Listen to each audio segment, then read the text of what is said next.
তথাকথিত শিক্ষিত কলেজের অধ্যাপক বা আইএস অফিসার বা অমুক কর্পোরেটের বস, তারা যখন পেশেন্ট হয়ে আসে, তাদের হয়তো অনেক ইউনিভার্সিটির ডিগ্রি থাকতে পারে, কিন্তু চিকিৎসা নিয়ে, অসুখ নিয়ে, ওষুধ নিয়ে তাদের একটা আনডিউ একটা কৌতূহল থাকে।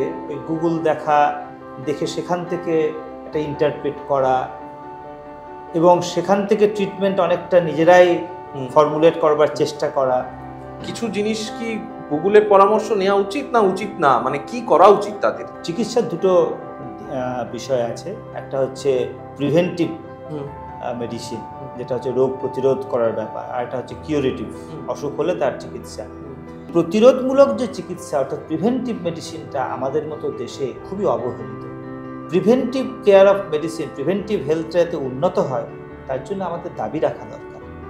স্বাধীনতার এত বছর পরেও যে পাবলিক হেলথ ইস্যুসগুলো, সেই ইস্যুসগুলো সব জায়গায় সলভ হলো না।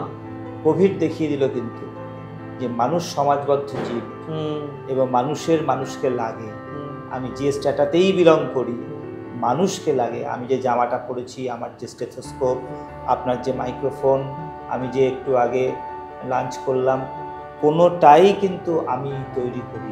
স্বাস্থ্যটা কখনো কেনাবেচার জিনিস হতে পারে না, সেটা ব্যাঙ্গালোর হোক বা কলকাতা হোক। যদি সব জায়গাতেই যদি, কারণ মেডিকেল সায়েন্স তো একটাই, সেটা ব্যাঙ্গালোরেও যা, কলকাতাতেও তাই। তাহলে যদি আমি এখানে বসেই যদি একটা মানুষ তার চিকিৎসার জন্য যা যা প্রয়োজন অপটিমাম যদি সে সেটা পায়, সে ব্যাঙ্গালোর যাবে কেন?